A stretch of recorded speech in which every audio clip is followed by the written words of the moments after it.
Well, hello there, guys. Welcome to another Behind the Track with me, Jean, aka Saint Lucia. Today, I thought it would be cool to talk about our brand new single, Crimes of Passion, which just came out a few days ago now. It's the first track, the first single that we're releasing from our upcoming new album, Fata Morgana Dusk, which is actually, it's so complicated. It's actually a double album, so this is the second part of our double album, Fata Morgana. That double album has two parts, Fata Morgana Dawn and Fata Morgana Dusk. We just released Fata Morgana Dawn in March 14th, I think we released it. I might be wrong. The two albums kind of have a distinct flavor of their own, but they also reflect each other a little bit, kind of like a Fata Morgana Mirage, which is this type of mirage that makes things appear above the horizon. So often you'll see it with ships at certain parts of the ocean, and sometimes you'll even see the ship kind of floating above the horizon, but then also like a reflection of the ship underneath. So it's that kind of thing, kind of like a Rorschach test or whatever. You know, the first album, Dawn, it feels a bit more of like a singer-songwriter, slightly more experimental in a way, although there are experimental moments on Dusk too. But it just feels a bit more psychedelic, singer-songwriter, experimental, band in a room, rock and roll, like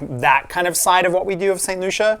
It probably leans more into that world than we ever have leaned into it. Dusk is very much like a love letter and an exploration of dance music in general, of a lot of the dance music that I love. There's a very strong 90s influence, but also a very strong classic disco influence to it. This song, Crimes of Passion, really embodies that kind of 90s influence a lot. It's kind of through a slightly different lens to just classic sort of 90s pop house or pop rave song that you would imagine. It has that kind of sample vibe, it has the classic kind of M1 house piano, but then it has live drums and it has strings. So it kind of like, if you were to take one of those classic 90s tracks like Mr. Vain or What Is Love by Hathaway, What Is Love? And if you were to take it back to the 70s and have it reproduced by Giorgio Moroder with Ennio Morricone doing the string arrangement or something like that. With a lot of what we do, there's always like a sense of drama, and I think this maybe has a bit more drama in some kind of way than maybe what a classic pop house, pop rave track would have had from the 90s. There's tubular bells, there's timpani, there's strings, so there's something a little bit different about it. I think it's an interesting blend of different things. Crimes of Passion was written basically on a plane, a combination of a plane and LA a couple of years ago. I had a writing session planned with the lovely Ali and AJ, who we collaborated with them on the track Campari Lips and Soda on Fata Morgana Dawn. We'd just been kind of collaborating and having a few sessions, and we really enjoyed writing together, and I really liked their vibe and what they were sort of going for and how their career was developing, and we had a few things to finish from the first time that we'd written together. Often what happens to me is like if I have a session coming up, like a songwriting session, just ideas will start popping into my mind, kind of aimed towards that artist in some kind of way. I know Ali and AJ have gone in a completely different direction now. You know, they're doing something a lot more kind of Americana. At the time, they were still kind of exploring this dance music, dance pop kind of world. And so I came up with this idea, I came up with this keyboard riff. A lot of our songs start from the keyboard riff, like, Before the Dive did, Paradise is Waiting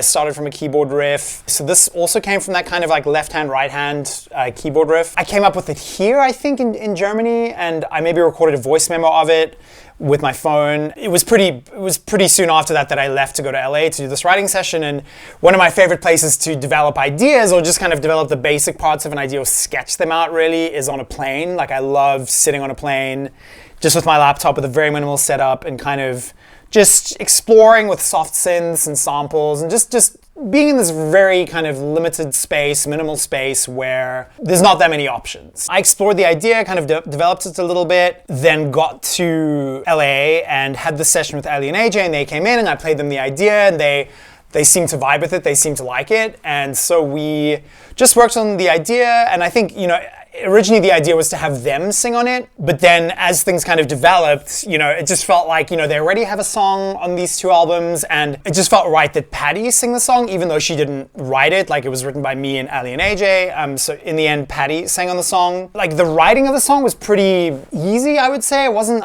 we definitely explored a lot of different things, and it kind of explores this idea, I think, of, a couple kind of having actually quite a sort of mature conversation about them loving each other, but maybe like one person in that relationship wanting to, you know, occasionally needing to go out and like dance with somebody else on the dance floor, or maybe whatever, you know, whatever, do that kind of thing. And so that just seemed like an interesting kind of angle for a quote unquote love song. You know, that came together pretty quickly, and then over the next couple of years, as we were developing this whole like monster collection of music that would become Fata Morgana, Fata Morgana Dawn, Fata Morgana Dusk, this song gradually developed, and at some point we added strings to it with the lovely Jonathan Dreyfus and Jean-Louise Parker in Berlin. Yeah, I mean, it was just, I would say definitely of all the songs, this one came together pretty easily. It was kind of like an effortless thing, and there's something about songs that come together in a very, very easy way. But anyway, so yeah, so that's kind of the history of Crimes of Passion. Okay, so I thought it'd be interesting to listen to the original, whatever the first kind of bounce of this song is. Might actually have Ali and AJ's vocals on it. So many different bounces of this. Here we go. No, it wouldn't be that. It would be bounce 1. Here we go. Let's see if...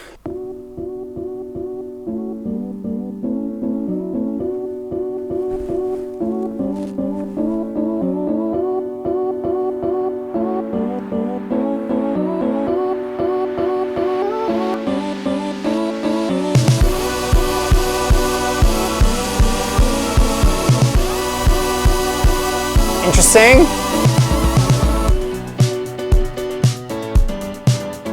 Okay, so this is before any vocals are on it, actually.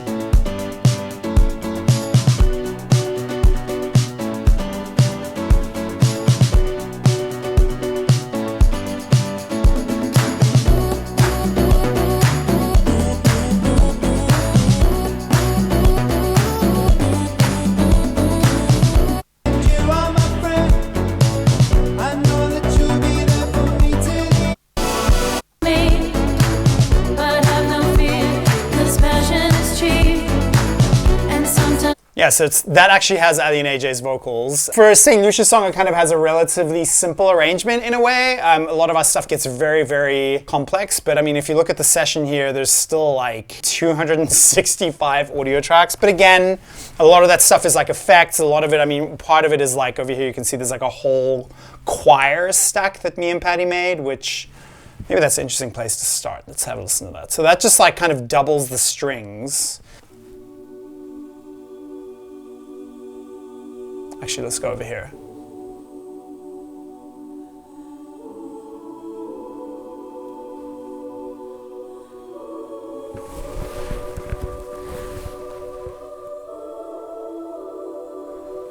Yeah, I mean, it's pretty quiet in the final mix, I think. Definitely adds something. It adds like a drama to things. Like, to me, that was one of the biggest things for me with the song, was like having this kind of very classic kind of housey thing, but then just marrying it with some kind of like backdrop of drama in a way, you know, that just felt interesting. And then it has also mellotron choir that I guess we separated out into different lines, like.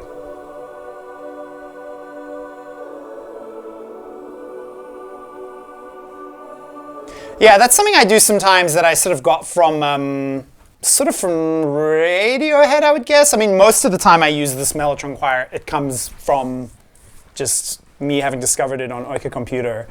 It's just one of my favorite sounds. I've even thought of just getting a proper mellotron, like an actual tape mellotron, just to have that sound on actual tape, because I mean, generally speaking, like I have this digital mellotron, but most of the time I only really use 3 or 4 sounds. You know, it's the strings, it's the choir, it's the flutes, and then sometimes the effecty sounds are really cool too. But yeah, so it's like separated lines and they're kind of all panned differently. But anyway, so yeah, here's the session. I guess we'll start from the drums. You know, we have live drums.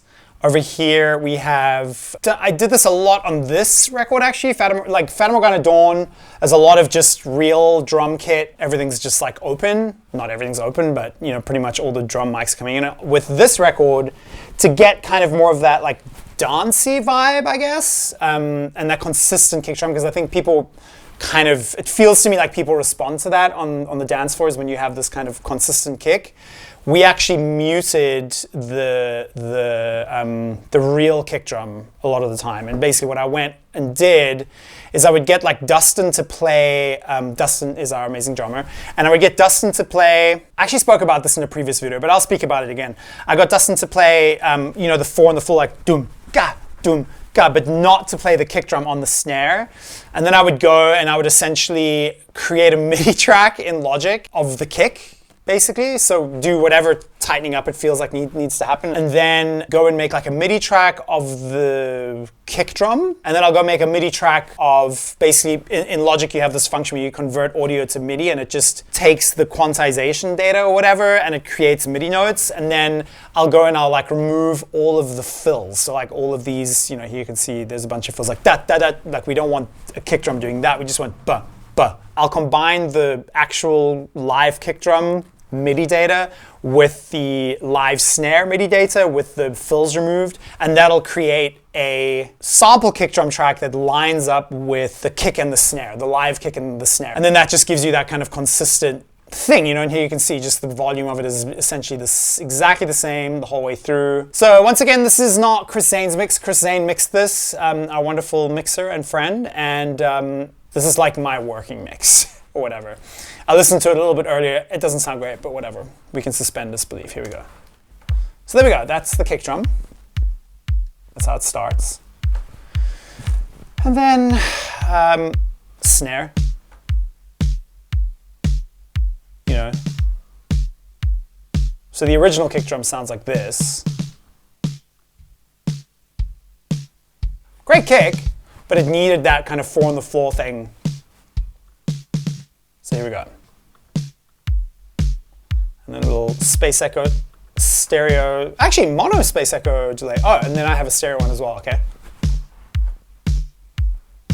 So that kind of acts almost like in, you know, AMS, RX16 or whatever, the AMS non-lin reverb a little bit, gives a bit of that like spread. And then we have some snare samples. Lindrum snare, RX21 snare. For a while I owned a Ursa Major space station, which was this fun unit, but it just sort of was broken and I had to send it back, but that's that. Definitely a bit of an AMS vibe, non-lin, and then a 909 snare. So that's, you know, then we have hi-hats. Hi-hat mic, and I also had a Lindrum hat, a CR78 hat, and an 808 hat. Wow, I had a lot of hi-hat layers in this one, interesting. Floor tom. I guess he didn't really, Dustin I don't think played much toms in this song. I think it's mainly just, like there's a tom maybe. Da-da boom, yeah, there we go. Anyway. Okay, and then here's the ambient mics. Not much ambient mics in this one. Pretty direct mic heavy. I mean, it's very possible Chris Zane mixed these drums completely differently to this mix here, but this is what I sent him. This is definitely what I sent him. So, you know, no far rooms. Because with the far rooms often just, to me, give like a very kind of rock drums vibe to me, whereas, you know, if you want kind of like disco drums to me are quite tight, not much room ambience, you know, because like listen to the difference here. It's like kind of rockin', which we don't want, you know. And then I had cymbal swells, which I do manually, which is kind of ridiculous, but I think it makes a difference. There's something about like listen to it. Here we go.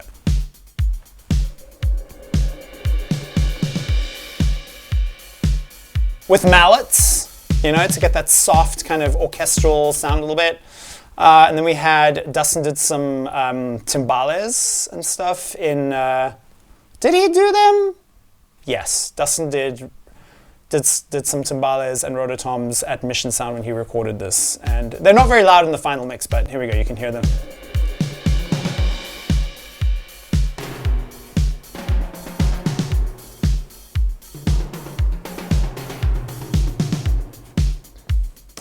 Pretty cool, and I love, there's certain sounds that really suit like a spring reverb, and timbales are one of them. Congas are like hand percussion often really suits spring reverb, I find.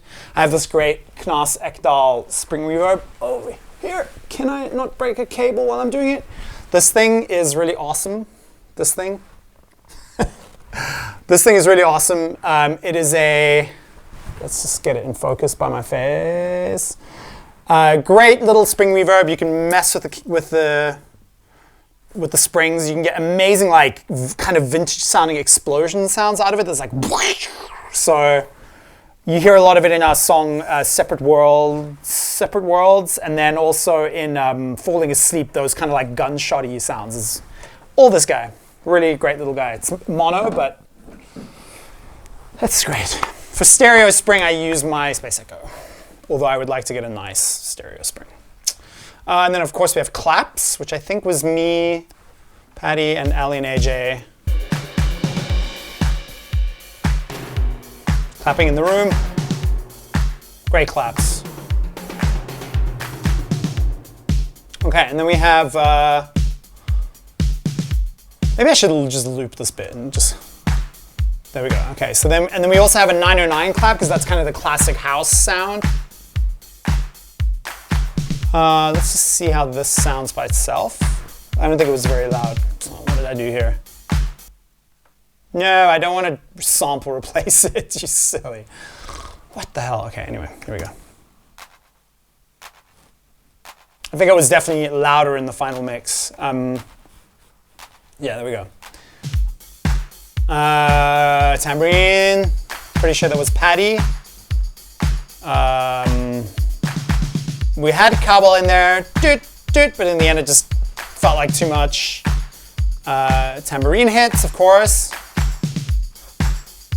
We do a lot of this percussion we do in our stairwell, which is just behind me over here. It's an awesome, just a great sounding stairwell, especially for percussion and stuff. Congas,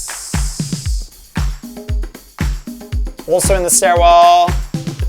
Normally I put spring reverb on it, but for this it just felt right for it to not have spring reverb and just be kind of dry with a bit of room. Then, you know, the main bass sound in this is my mini moog, which lives over here, which I'm sure you can you see it? And there he is. For you guys, there it is. So here we go, layered with a few different sounds. Listen to that, so sick. Send it through my Ampeg bass amp, bit of space echo slap. Oh, that's actually a mono slap, okay. Little stereo slap, chorus, I don't know what chorus that is. If it says chorus, it's normally the H3000. Sounds very good. And then H3000 fuzz, which is one of my favorite effects for sure. Jazz chorus. And then one of the really important things, one of the things I find, you know, if you're doing this kind of thing, you got to remember to phase align everything, especially when it's multiple mics. And I use a plugin called Auto Align to do that. It's really great. I will just show it to you guys real quick. Where is it? Auto Align. Here you can see it's literally top of my plugin list because it's probably my most used plugin when I'm recording. Input. I'm not going to do it right now because everything is phase aligned, but like, you know, you put it on all the tracks of whatever the sound is, and then it kind of automatically analyzes it and phase aligns it. But you also have to kind of like do your own due diligence because it's not always 100% accurate. You got to just make sure it sounds better. Anyway, so here we go, bass synth. And then we had like I made this little kind of bass synth harmony, which is one of my favorite things, also the mini moog. So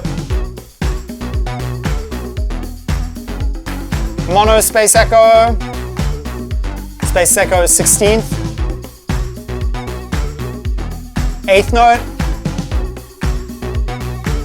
So that's 3 different tracks of space echo, just creating this cool kind of, you know, here's without it, and with it.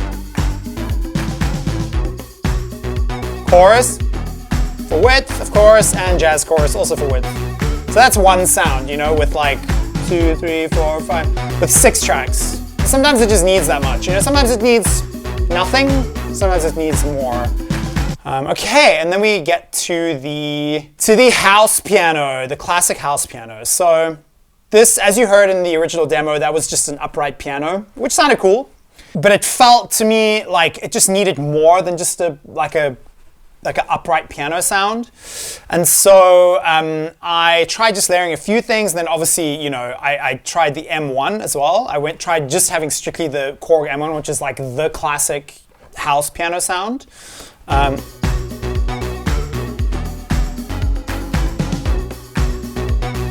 there we go. I'll just show it to you soloed.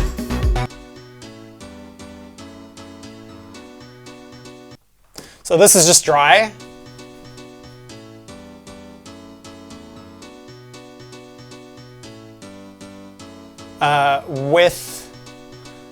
And then there's like a Leslie on it as well.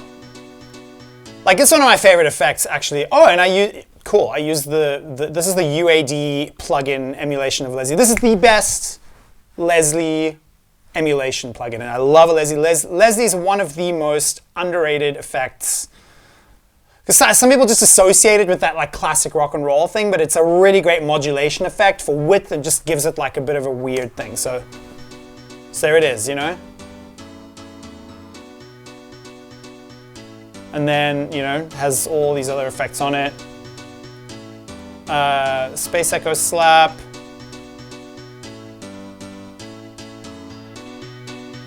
Jazz chorus adds a lot.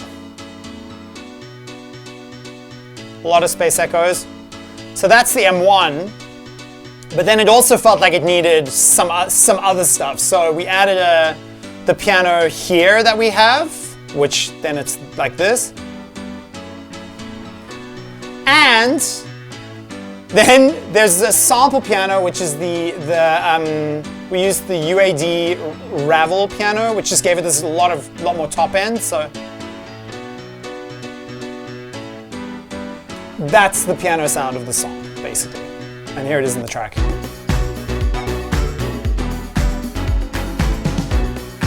So all those different sounds kind of serve a different purpose. Like, you know, the M1 really cuts. It has that samply kind of front end of the sound that's like dang, dang, dang.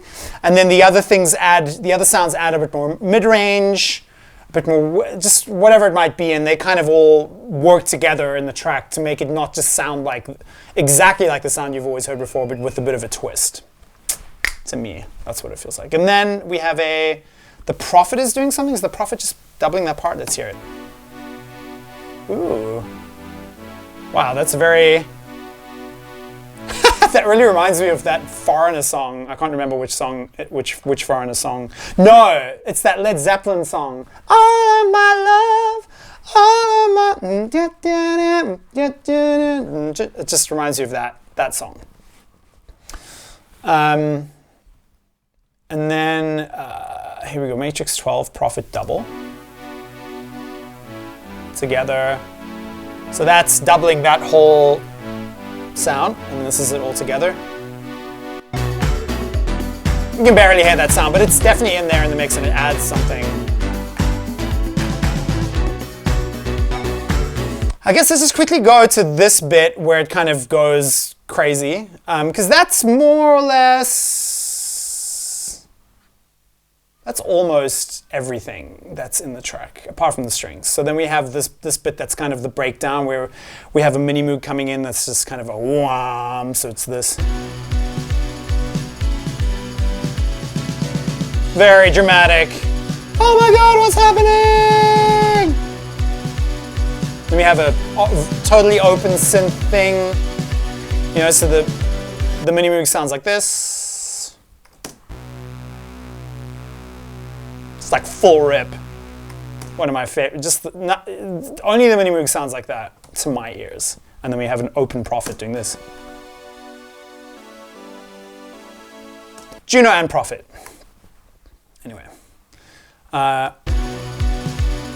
So yeah, anyway, so then we go back to...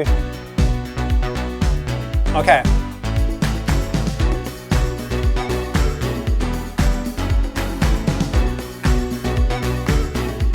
Okay, and then there's this little D50, Roland D50, which is up there. You guys can't see it, but it's just one of the classic 80s synths. Everything just sounds great. Yeah, so this is the D50, and it sounds like this. Oh, I think this did make it in the final mix, but it just isn't here. You know, just very evocative little sparkly sound that in the track sounds like this.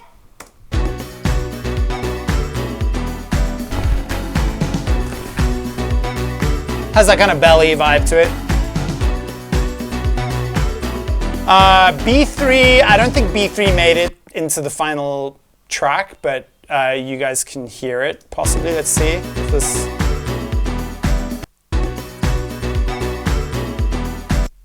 Let's hear it.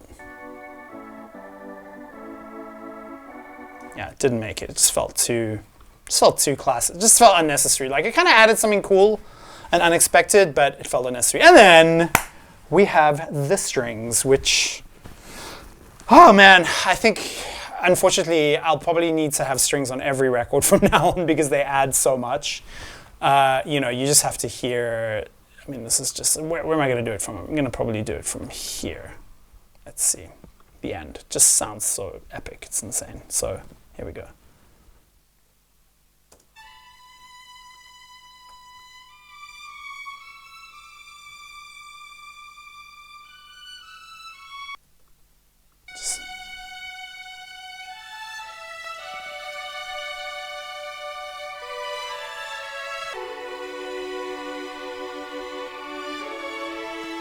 Those are the strings just by themselves with no effects on it.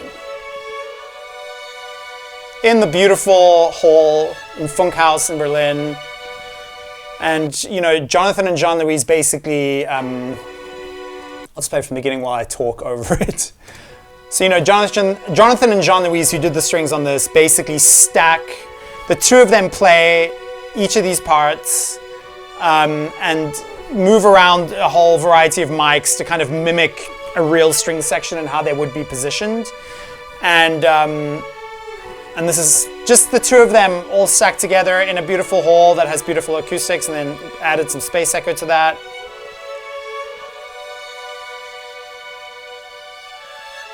So no samples, no like fake or plug-in reverbs, just space echo.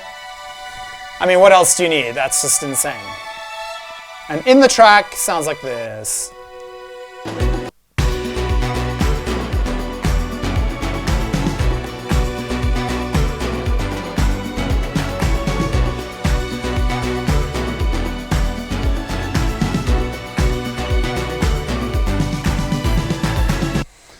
Whew.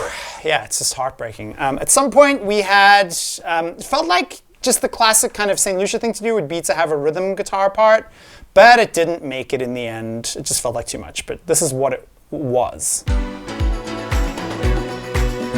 It's kind of like a auto-wah. Because in my mind I was kind of thinking like French touch, late 90s, early 2000s kind of pop house in a way, which had a lot of kind of this very like, just very pointed, funky guitar that would just really sit in the mix in a very specific kind of way, and I was trying to go for that, but in the end it just didn't feel like it needed it. Anyways, so then we're on to the vocals, and I won't go too deeply into this because I've already talked about vocals a lot in the past, but we have a lot of vocal tracks because of the two lead vocals, and you know, I'm very particular in my way of affecting lead vocals in general. You know, everything has like, I mean, here we go. It's 1, 2, 3, 4, 5, 6, 7, 8, 9. Each lead vocal has 9 tracks of effects. So, you know, I'll just show you Patty's. One lead vocal from here.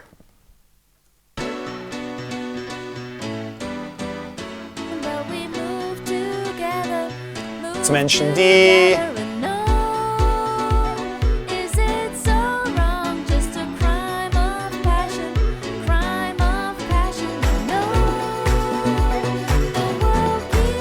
Added with double.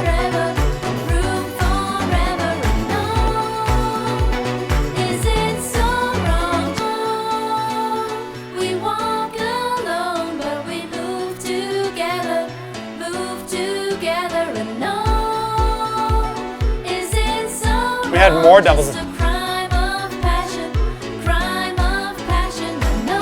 I was in there a little bit too.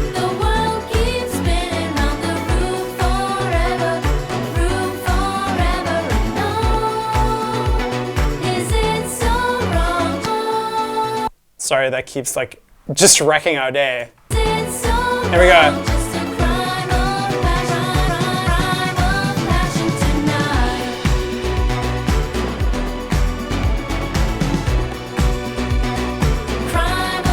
I mean, that's pretty much everything in the track, I think. Let me just unsolo stuff and see how it sounds.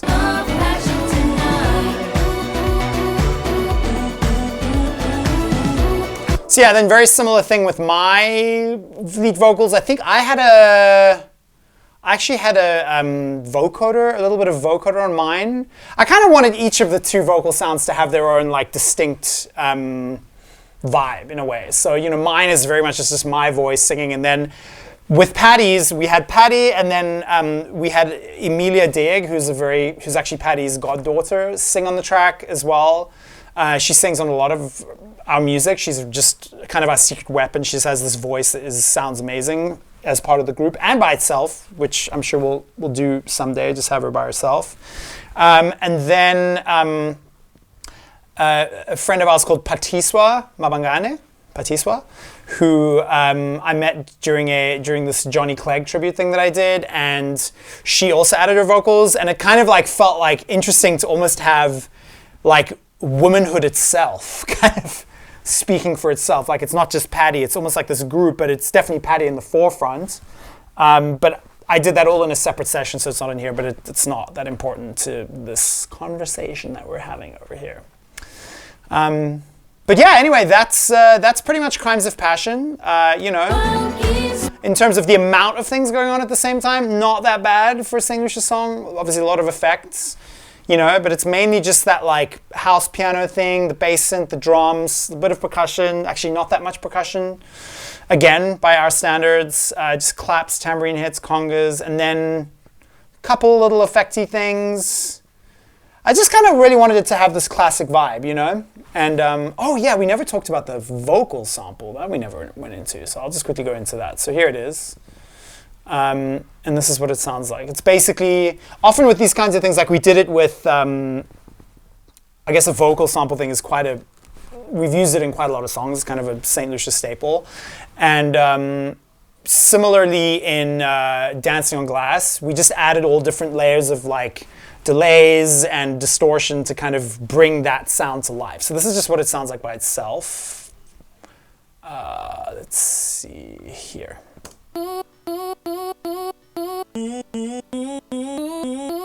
I didn't know that it has the piano sound in it, but anyway.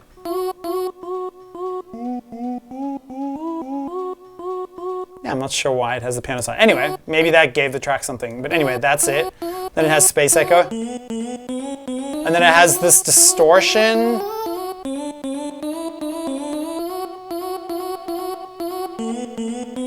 Actually, this didn't really have any distortion. It was actually pretty clean. I assumed that there would be different layers of distortion. It looks like here on this track, I maybe tried adding a devil lock, but it was probably too much.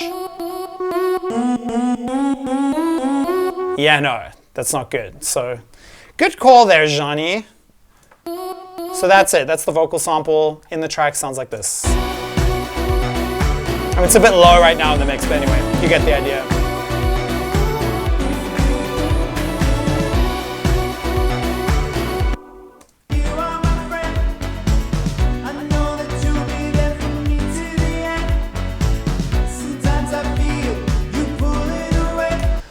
So anyway, that is Crimes of Passion. Thank you guys for spending this time with me. I have no idea how long this has been going on for. I guess 40 minutes again. These things are always 40 minutes somehow.